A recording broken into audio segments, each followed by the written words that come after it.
Bismillahirrahmanirrahim. Assalamualaikum warahmatullahi wabarakatuh. Alhamdulillahi rabbil alamin. Wal aqibatu lil muttaqin. Wala udwana illa 'alal zalimin. Wa sallallahu ala nabiyyina wa sayyidina Muhammadin wa ala alihi wa sahbihi ajma'in. Amma ba'd. Kita panjatkan puja dan puji syukur kehadirat Allah Subhanahu wa taala. Pada kesempatan malam yang berbahagia kali ini, kita masih kembali diberi kekuatan, kesehatan, hidayah serta taufik dari Allah Jalla wa Ala, sehingga kita bisa kembali menghadiri pengajian rutin Asmaul Husna di Masjid Manarul Ilmi di komplek Pondok Pesantren Tunas Ilmu di Desa Kedungwuluh Purbalingga ini. Kita berharap semoga Allah Subhanahu wa taala berkenan untuk melimpahkan kepada kita semuanya ilmu yang bermanfaat, sehingga bisa kita amalkan sebagai bekal untuk menghadap kepada Allah Jalla wa Ala. Allahumma amin. Salawat dan salam semoga senantiasa tercurahkan kepada junjungan kita Nabi Agung Muhammad sallallahu alaihi wasallam, kepada keluarganya, sahabatnya, dan umatnya yang setia mengikuti tuntunannya hingga di akhir nanti. Para hadirin dan hadirat sekalian yang kami hormati, serta para pendengar dan juga pemirsa yang mudah-mudahan senantiasa dirahmati oleh Allah Azza wa Jalla. Kita masih bersama dengan nama Allah Azza wa Jalla Al-Khaliq dan Al-Khallaq, yang maha pencipta. Pada pertemuan yang lalu kita telah membahas tentang buah manis. Betul? Buah manis mengimani nama Allah Al-Khaliq. Dan saat itu kita baru menyampaikan berapa? 3? Banter teman. Kita baru menyampaikan 1. Masih ingat apa 1 itu? Akan beribadah hanya kepada Allah. Jangan sampai kurang lengkap,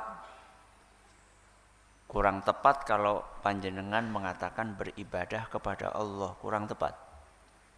Harus ada kata apa? Hanya.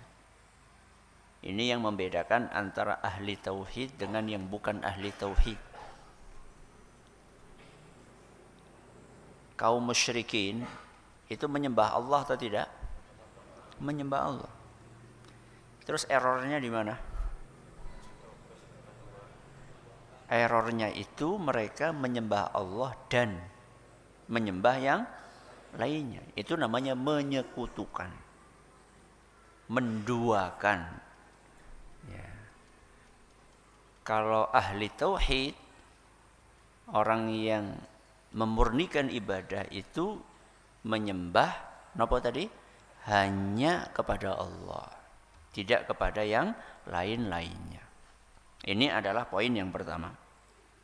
Buah yang kedua, silakan dibuka di halaman 26. Silakan dibuka di halaman 26. Tsaniyan. Iqra. Bismillahirrahmanirrahim. Qala al-muallif Syekh Abdul Aziz bin Nasir Al-Julayl hafizahullah ta'ala. Thaniyan, al-imanu bismihi subhanahu al-khaliq yurithu al-mahabbata al-kamilata lahu azza wa jal, li'annahu subhanahu alladhi khalaqana wa an'ama alayna bi ni'matil ijad بعد أن لم نكن شيئا مذكورا، ثم أمدنا سبحانه بما خلقه في هذا الكون من نعم، وبما سخره لنا من مخلوقاته، وبما خلق في قلوب الأمهات والآباء من الرحمة والرعاية. Nah, buah yang kedua yang bisa kita petik ketika kita mengimani nama Allah Al-Khaliq adalah menumbuhkan kecintaan sempurna kepada Allah. Kenapa? Menumbuhkan kecintaan sempurna kepada Allah. Kenapa perlu kita tambahi kata sempurna? Karena cinta kepada Allah itu tidak boleh sekedarnya. Sekedar cinta kepada Allah itu enggak boleh. Kalau jenengan sekedar cinta kepada istri enggak apa-apa. Apa atau enggak apa-apa? Ya enggak apa-apa. Justru malah kita itu enggak boleh berlebihan. Kalau cinta kepada istri itu enggak boleh berlebihan. Sebagaimana istri juga tidak boleh nopo berlebihan cinta kepada suami, enggak boleh. Ya. Ahbib habibaka haunan ma asa an yakuna baghidaka yawman ma. Cintailah orang lain itu sekedarnya, secara proporsional. Jangan apa? Berlebihan. Kenapa? Karena yang engkau cintai hari ini bisa engkau benci esok hari. Yang engkau cintai hari ini bisa engkau benci di esok hari. Yang jadi teman hari ini bisa jadi musuh esok hari. Kemudian dilanjutkan apa? Wa abghid baghidaka haunan ma asa an yakuna habibaka yawman ma. Bencilah orang lain sekedarnya. Karena bisa jadi orang yang kamu benci hari ini akan engkau sayangi di esok hari. Mungkin enggak musuh jadi teman? Mungkin. Maka dalam dunia politik itu enggak usah berlebihan. Ya. Pokoknya kudu kae alah jere sapa. Ya. Yang abadi dalam dunia politik itu cuma nopo? Kepentingan. Itu yang abadi. Jadi enggak usah mati-matian, biasa aja. Milih-milih tapi biasa aja. Ya. Tapi kalau bicara tentang Allah Azza wa Jalla, tidak boleh kita itu cinta sekedarnya, itu enggak boleh. Kalau tadi kita bicara cinta kepada manusia. Kalau cinta kepada manusia enggak boleh kita berlebihan. Biasa-biasa aja. Walaupun itu istri kita. Biasa-biasa di sini itu bukan berarti orang dicintai, cinta. Tapi enggak usah berlebihan. Warung-warung konek bojone mati mau.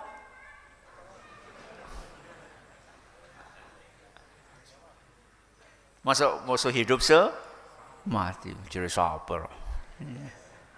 Ya. Mati ya dewek-dewek. Ya. Kalau sama Allah enggak boleh. Kalau sama Allah kita harus cinta mati.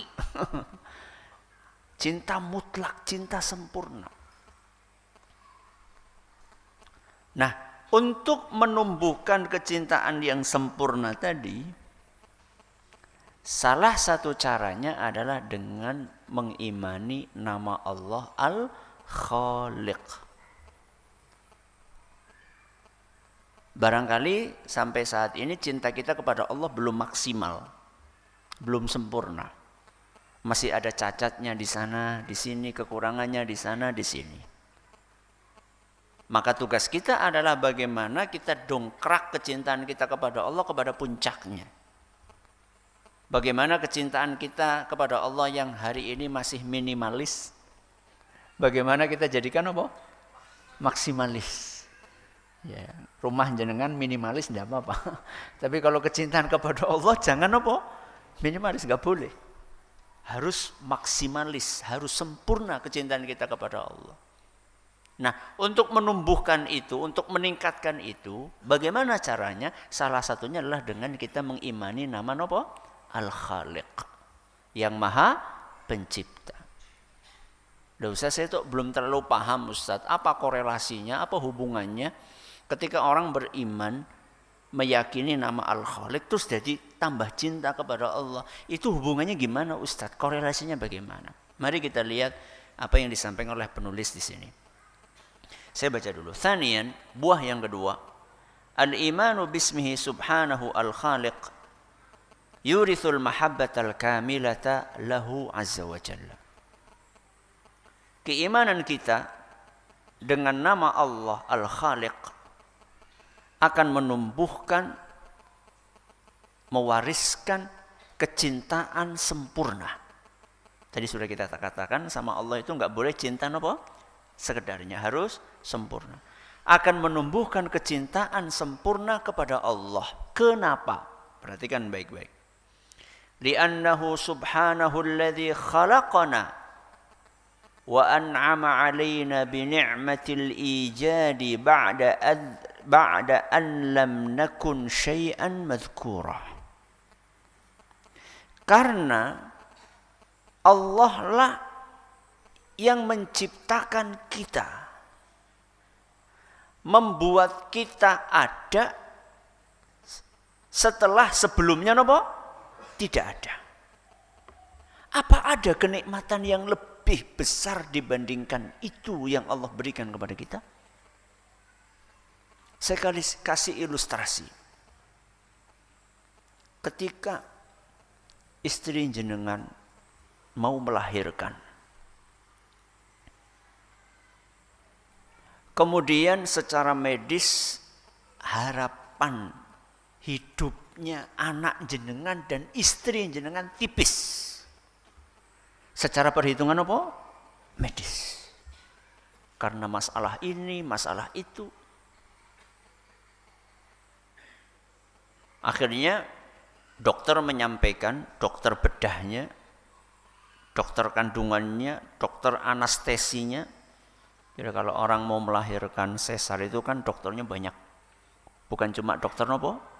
Bedah. Ada dokter bedah, ada dokter kandungan, ada dokter anestesi. Anestesi tugasnya apa? Bius. Ya. Ada perawat. Tim dokter itu sudah menyampaikan kepada jenengan bahwa Mas, ini 50-50 Mas. Kenapa? 50-50. Ini bisa selamat, bisa tidak. Karena resikonya kayak gini, secara medis. Tolong jenengan tanda tangan. Tolong jenengan tanda tangan. Pernyataan bahwa jenengan tidak akan nuntut. Selama proses operasi ini tidak menyalahi aturan, prosedur, jenengan tanda tangan nggak boleh nuntut. Kalau seandainya ternyata salah satu atau salah dua dari orang yang jenengan cintai ini meninggal dunia. Dengan berat hati jenengan apa? Tanda tangan di atas materai. Ustaz kok tahu? Tahu ngalami. Mulanya bisa cerita detail ini. Ya. Apa yang akan jenengan ucapkan kepada istri jenengan ketika mulai digledek ke ruang apa? Operasi. Ya cinta kita ya kita sampaikan kepada istri kita. Dek, jangan lupa banyak-banyak tahlil. Banyak-banyak mengucapkan apa? La ilaha illallah. Supaya seandainya Allah menakdirkan adik itu meninggal dunia, mudah-mudahan kalimat yang terakhir terucap adalah la ilaha illallah. Banyak tobat, banyak beristighfar kepada Allah. Mudah-mudahan ketika menghadap kepada Allah ditutup dengan taubat, dosanya sudah bersih. Proses operasi yang memakan waktu 1 jam, 2 jam, 3 jam, itu mencekam atau tidak? Mencekam. Buat deg-degan. Dan salah satu cara yang sangat manjur untuk menenangkan itu adalah membaca Al-Quran. Ala bi dzikrillahi tatmainnul qulub. Dengan berzikir kepada Allah maka hati akan tenang. 1 jam ditengok kok dokternya belum apa? Keluar. 2 jam, 2 jam setengah. Pintu krek dibuka. Gak usah kita dipanggil, langsung kita apa? Mendekati. Gimana dok? Kan langsung gitu pertanyaannya. Gimana dok? Dari raut mukanya kan kelihatan. Ya. Alhamdulillah. Ya. Dua-duanya apa? Selamat. Langsung apa? Sujud syukur. Kira-kira jenengan itu berterima kasih banget gak sama dokter itu? Hah? Sangat berterima kasih sekali. Nek perlu ngirim ya hadiah ini, hadiah itu, dan tumpeng dia. Saking apanya? Bahagianya, saking berterima kasihnya. Wajar atau tidak? Wajar. Tapi coba kita berpikir lagi. Apakah dokter itu yang menciptakan anak kita? Hah? Dokter itu? Apakah dokter itu yang menciptakan istri kita? Bukan.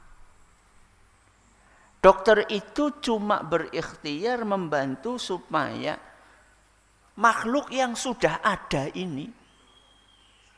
Makhluk yang sudah ada ini siapa? Ya dua-duanya. Ya anak kita dan istri kita. Bagaimana makhluk yang sudah diciptakan oleh Allah ini bisa keluar dengan selamat. Dan yang mengeluarkan juga nopo? Selamat alias ibunya. Itu saja dalam tanda kutip yang dilakukan oleh dokter. Sedangkan yang menciptakan mulai dari cairan. Khuliqa mim ma'in dafiq. Kita diciptakan dari air yang terpancar. Mulai dari cairan. Antara dua cairan bertemu. Kemudian setelah bertemu oleh Allah diciptakan menjadi daging. Kemudian diciptakan lagi memiliki tulang. Kemudian memiliki bentuk. Kemudian dikasih nyawa sama Allah. Dikasih makan. Setelah itu kemudian dilahirkan oleh Allah Azza wa Jalla. Yang melakukan itu semua adalah Al-Khaliq. Yang maha apa? Pencipta. Maka ketika kita mengimani nama Al-Khaliq, harusnya itu menumbuhkan kecintaan maksimal kita kepada Allah. Karena kebaikan Allah kepada kita yang luar biasa. Tidak bisa diungkapkan dengan apa? Kata-kata. Nah, yang jadi pertanyaan, apa Allah cuma menciptakan kita saja? Ya? Ya atau tidak? Tidak. Allah juga menciptakan seluruh fasilitas kehidupan kita. Allah bukan hanya menciptakan kita dari tidak ada menjadi nopo? Ada. Tapi juga setelah kita dikeluarkan oleh Allah dari perut ibu kita, kemudian Allah sediakan seluruh fasilitas lengkap di muka bumi ini buat kita. Maka di sini penulis mengatakan, "Tsumma amaddana subhanahu bima khalaqahu fi hadzal kaun min ni'amin wa bima sakhkharahu lana min makhluqatih." Kemudian Allah Azza wa Jalla terus memberikan kepada kita apa yang Dia ciptakan di alam semesta ini berupa nikmat dan berupa fasilitas yang Allah sediakan buat kita. Mulai dari kita jabang bayi sampai kita mau mati, itu disediakan semuanya sama Allah. Ketika kita lahir, langsung disediakan oleh Allah. Nopo? Nopo? ASI. Ya. Langsung disediakan sama Allah ASI. Yang awalnya ibu tersebut saat hamil, keluar enggak ASI-nya? Tidak. Begitu kita lahir, Allah ciptakan di dalam tubuh ibu kita sesuatu yang membuat air susu itu bisa keluar. Bukan hanya itu, Allah menciptakan insting di dalam jabang bayi yang enggak pernah kursus netek. Pernah? Kok bisa ya begitu keluar mulutnya masih apa? Mungil, ketemu nopo? Ketemu punting ibunya kok bisa langsung apa? Nyedot kuwi kepriwe? Sinaune kapan? Kapan sinaune jajal? Ya.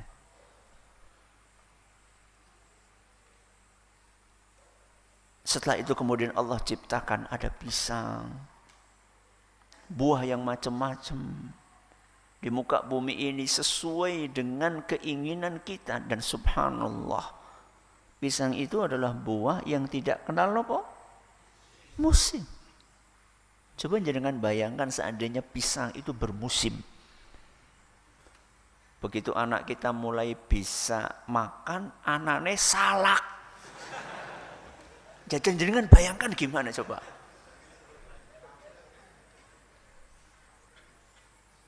Nanti anak yang lain begitu pengen makan pisang, anaknya jambu keluduk. Coba jangan bayangkan gimana coba. Tapi Allah Azza wa Jalla dengan kasih sayangnya, dengan kebijaksanaannya, dengan hikmahnya menyediakan kepada kita untuk kita fasilitas yang begitu nikmat, yang begitu banyak. Maka di dalam surat Ar-Rahman kan diulang-ulang. Apa? Fabi ayyi ala'i rabbikuma tukadziban. Mana nikmat Allah yang akan kalian dustakan? Bukan hanya buah-buahan, makanan itu banyak, sayur-sayuran. Jadi keliru kalau ada orang mengatakan nyong arep mangan apa lagi suket akeh sih. Astagfirullah, Ustaz, suket. Loh kan ada suket yang bisa kita makan. Lah kayak sing pada gawe keluban ke? Kan kadang-kadang ngambil apa? Krokot ya? Betul. Enak apa ora? Enak kan, agak kecut-kecut gitu kan? Iya. Apa krokot beli nampak? Di pinggir jalan juga banyak kok. Ya. Subhanallah. Allah sediakan makanan lengkap, sayur-sayuran lengkap, buah-buahan lengkap, air lengkap. Allah sediakan buat kita. Dari atas Allah turunkan air, dari bawah Allah keluarkan air. Ya. Bukan hanya sekedar sayur-sayuran, binatang Allah sediakan, hewan Allah sediakan di muka bumi ini. Mau yang mana? Mau yang terbang, ada burung. Ya. Mau yang berjalan biasa, ada. Ya. Mau yang kakinya 4, ada. Tapi kaki 4 ini yang dimaksud ya. Kambing, terus apa lagi? Sapi, terus kerbau, terus onta, terus kelinci, terus marmut, ya pada baik kancane lah. Ya. Rusa, Allah sediakan semuanya buat kita. Masya Allah. Ya, yang kakinya 2 Allah sediakan, ada apa? Ada ayam, ada bebek, ada entok. Subhanallah, lengkap. Sehingga kalau ada orang alergi ayam, Allah sediakan apa? Bebek. Ada yang alergi bebek, Allah sediakan entok. Ya mirip-mirip lah, tapi ya beda kan. Makan-makannya kan rica-rica kan rica-rica apa? Entok. Jarang rica-rica bebek. Walaupun mungkin kalau mau dibikin ya bisa aja sebenarnya, mungkin ya. Cuman mungkin kurang cocok. Yang alergi daging kambing karena baunya bisa makan daging sapi. Subhanallah, Allah sediakan semuanya itu buat kita. Makanan, minuman, udara. Makanan, minuman, udara. Mana yang paling primer? Udara. Kata Imam Ibnul Qayyim rahimahullah, semakin primer suatu kebutuhan, maka akan semakin mudah untuk mendapatkannya. Kenapa? Semakin primer sebuah kebutuhan, maka akan semakin mudah untuk mendapatkannya. Urutannya bagaimana antara udara, air, makanan. Urutannya bagaimana? Udara, air, makanan. Urutannya kan kayak gitu. Yang paling primer nomor 1 udara. Di bawahnya air, di bawahnya makanan. Dari 3 ini yang paling mudah didapatkan apa? Udara. Menjenengan pengen dapat udara di mana? Di mana saja. Di masjid ada udara, di luar masjid ada udara, di rumah ada udara, di mobil ada udara, di pasar ada udara. Baru level berikutnya, nopo? Air. Air lebih mudah dibandingkan makanan. Nah, makanan mungkin kan butuh duit, butuh apa? Banyu ya dari golet sumur. Ya. Air baru makanan. Allah sediakan semuanya, Allah sediakan. Allah ciptakan itu semua.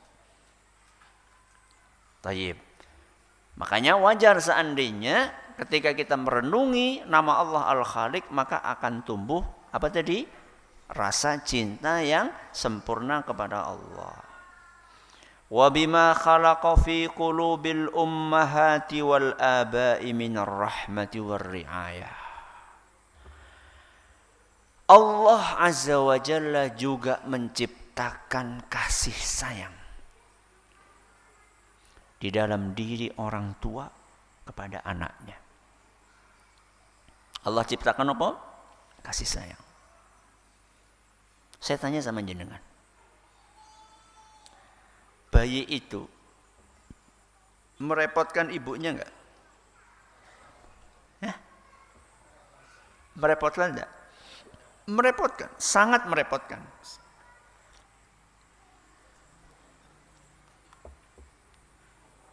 Sehingga kalau misalnya jenengan punya anak suka bentak-bentak ibunya, sekali-kali dikasih pelajaran. Sekali-kali dikasih pelajaran. Apa? Kon gawa semangka. Kon gawa semangka.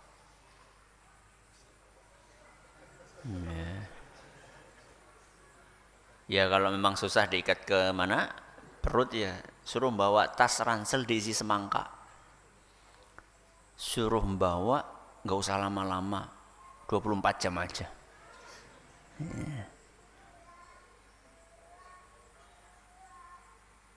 Capek nggak? Super, bukan capek, super capek. Kasih tahu sama anak bahwa ibumu dulu itu bawa semangka. Semangkanya ya kamu itu. Itu bukan 24 jam. Tapi berapa? 24 jam kali 360 kali 30 kali 9. Ya. Bukan cuma 24 jam. Berarti kan anak itu merepotkan ibunya selama 9 bulan. Ketika melahirkan, bukan hanya merepotkan, tapi menyakitkan. Iya atau tidak? Iya. Jangan bisa bayangkan bagaimana jabang bayi 4 kilo harus keluar dari sebuah tempat yang sempit. Gimana coba? Sakitnya itu bagaimana? Sampai ketika kita tanya sama istri, ya, ketika dijahit, bayangkan jenengan, dijahit.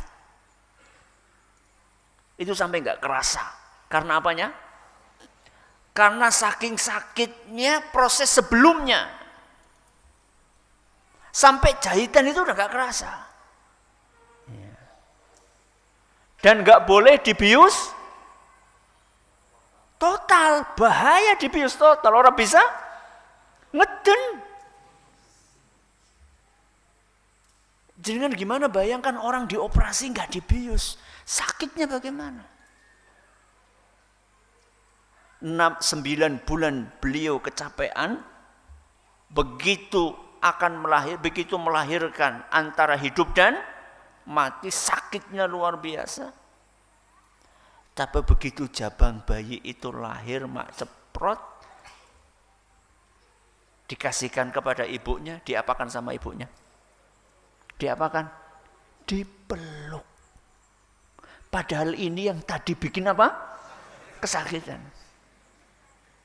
Pernah jenengan ngelihat ada ibu baru melahirkan gitu, begitu bayinya kosi. Pernah? Kayaknya itu orang nan. Nek anak gue ndiana no bayi orang genah. Ya. Ada? Ada, langsung dipeluk, bahagia nangis. Ya. Pertanyaannya, yang menciptakan kasih sayang di hati ibu itu siapa?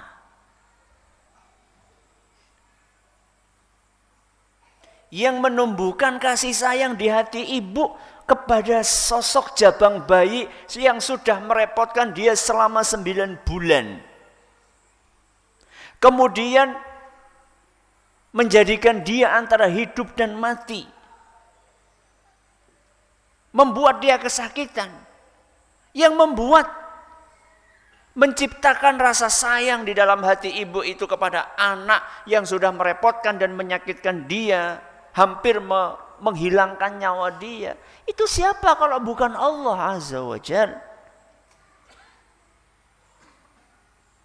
Seandainya Allah tidak ciptakan kasih sayang itu di dalam ibu kita, mungkin kita sudah dibuang sama ibu kita.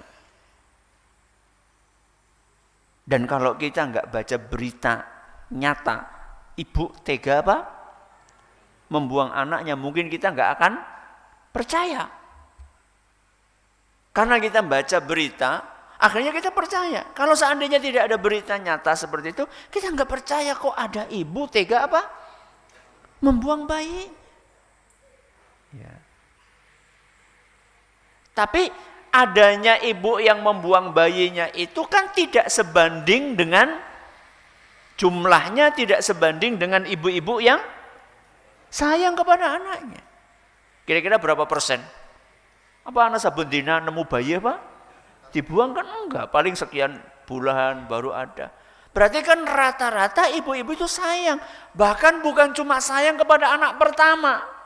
Memang betul kalau misalnya baru lahiran, jenengan tanya, Bu, priwe maning apa ora? Ora lah, po. Wis sepisan bae. Iya kan? Saat itu. Tapi lihat begitu anak sudah mulai apa?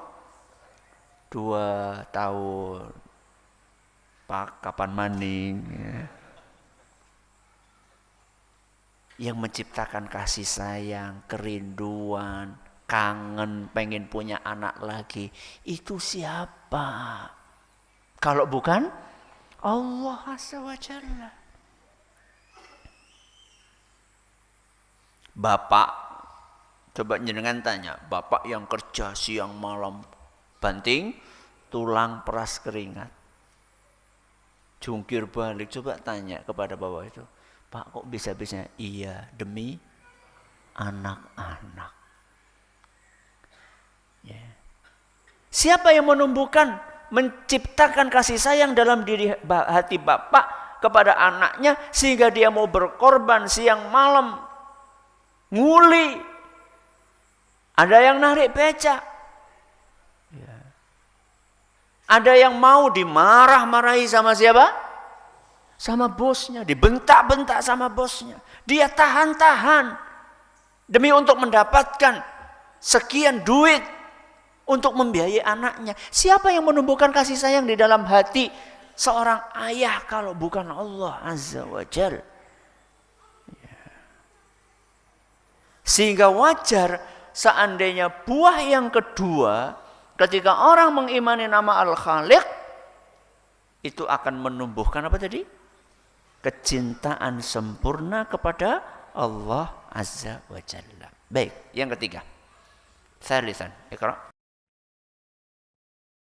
ثالثا الإيمان باسمه سبحانه الخالق يدل على صفاته سبحانه الأخرى كالحياة والقدرة والعلم والإرادة والحكمة إذ لا يمكن أن يكون خالقا غير قادر ولا مريد ولا عالم بما خلق أو أنه ليس له فيما خلق حكمة ولا علة. Yang ketiga, buah kita mengimani nama Allah Al-Khaliq adalah akan membuahkan keimanan kepada sifat-sifat Allah yang lainnya. Saya ulangi, akan apa? Membuahkan keimanan terhadap sifat-sifat Allah yang lainnya. Masih ingat enggak dulu kita pernah membahas bahwa nama-nama Allah dan sifat-sifat Allah itu terbatas atau tidak terbatas? Tidak terbatas. Yang tahu jumlahnya cuma siapa? Allah. Itu kan pernah kita bahas dulu ya di awal-awal. Sehingga ketika kita belajar nama Al-Khaliq atau Al-Khallaq, itu berarti kita baru belajar berapa nama? 2. Al-Khaliq sama apa? Al-Khallaq. Tapi ajaibnya ketika kita belajar 2 nama ini, itu akan membuahkan keimanan kita kepada nama-nama Allah yang lainnya.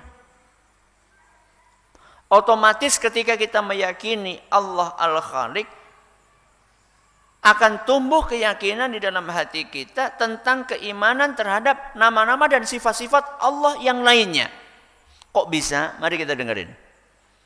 Al-imanu bismihi subhanahu al-khaliq, keimanan kepada nama Allah al-khaliq, yadullu ala sifatihi subhanahu al-ukhra, akan menunjukkan kepada kita, mengajarkan kepada kita bahwa Allah itu punya sifat-sifat yang lainnya selain pencipta.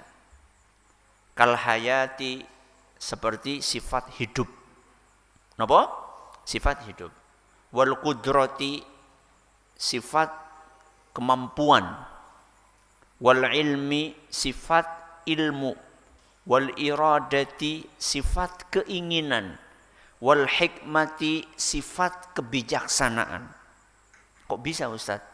Keimanan kita kepada sifat pencipta, Allah bisa menciptakan, kok bisa kemudian membuat kita jadi yakin juga bahwa Allah itu punya ilmu, bahwa Allah itu bijaksana, bahwa Allah itu punya kehendak, bahwa Allah itu punya kehidupan, bahwa Allah punya kemampuan. Kok bisa nyambungnya ke sana?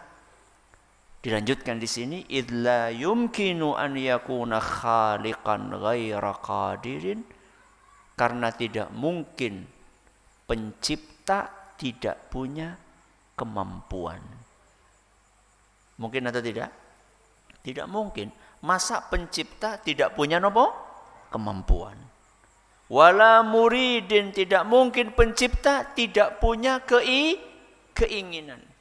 Wala alimin bima khalaq, tidak mungkin pencipta tidak punya ilmu tentang apa yang dia ciptakan.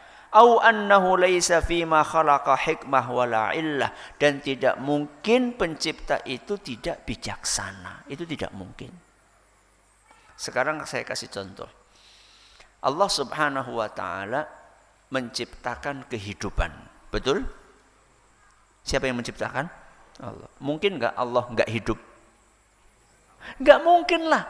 Wong pencipta kehidupan masa enggak hidup? Berarti ketika kita meyakini Allah pencipta kehidupan, maka keyakinan itu menumbuhkan keimanan bahwa Allah juga maha hidup. Siapa yang menciptakan penglihatan dan pendengaran kita? Allah. Mungkin atau tidak Allah tidak mendengar dan tidak melihat? Tidak mungkin. Wong Allah yang menciptakan pendengaran dan penglihatan, masa Allah enggak mendengar dan enggak melihat? Kan tidak mungkin. Yang Allah ciptakan di muka bumi ini makhluk-makhluknya sempurna atau tidak? Sempurna. Apakah mungkin Allah tidak sempurna? Tidak mungkin. Pencipta kesempurnaan pasti maha sempurna. Itu maksudnya. Ya. Allah ketika menciptakan kita pakai ilmu atau tidak? Pasti pakai ilmu. Wong kita dikasih sama Allah ilmu. Masa yang ngasih ilmu tidak punya ilmu? Gak mungkin. Ya. Sehingga hati-hati dengan pemahaman-pemahaman yang pernah muncul di zaman dulu dan sekarang mau dimunculkan lagi. Pemahaman-pemahaman yang mengatakan bahwa Allah itu maha mendengar tapi tidak bisa mendengar. Aneh napa mboten? Aneh. Allah itu maha melihat tapi tidak bisa melihat. Allah itu maha bicara tapi enggak bisa bicara. Itu aneh bin ajaib pemahaman seperti itu. Dan itu pernah ada di muka bumi ini. Pencetusnya sudah meninggal, sudah mati sejak beberapa abad yang lalu. Cuman sekarang lagi diuri-uri lagi. Diuri-uri itu apa? Lagi dihidupkan lagi. Maka waspada. Ya. Orang-orang yang seperti itu tidak bisa menikmati Asmaul Husna. Ya. Tidak bisa menikmati Asmaul Husna. Maka berwaspadalah dari pemahaman-pemahaman yang demikian. Ini 3 buah. Yang pertama apa tadi? Beribadah hanya kepada Allah. Yang kedua, menumbuhkan kecintaan sempurna kepada Allah. Yang ketiga, membuahkan keimanan terhadap sifat-sifat Allah yang lainnya. Pengumuman. Napa? Pengumuman. Mohon maaf kita akan libur panjang. Ya, selama 4 pertemuan. Ya, 4 pertemuan mulai dari Senin depan. Insyaallah kita akan mulai lagi pengajian Asmaul Husna di tanggal 20 tahun depan. Ya, setahun lagi. Ya. Tanggal 20 Januari. Tanggal berapa? 20 Januari. Berarti liburnya 4 pertemuan. Pertemuan yang ke depan yang akan datang Senin depan, depannya lagi, 4 pertemuan. Nanti kita akan masuk lagi insyaallah, akan ngaji lagi pada tanggal berapa? 20 Januari 2020. Mudah-mudahan Allah memberkahi ilmu yang sudah kita dapatkan. Terima kasih atas perhatiannya. Menurut segala kurangnya kita tutup dengan membaca Subhanakallahumma wa bihamdika asyhadu an la ilaha illa anta astaghfiruka wa atubu ilaik. Assalamualaikum warahmatullahi wabarakatuh.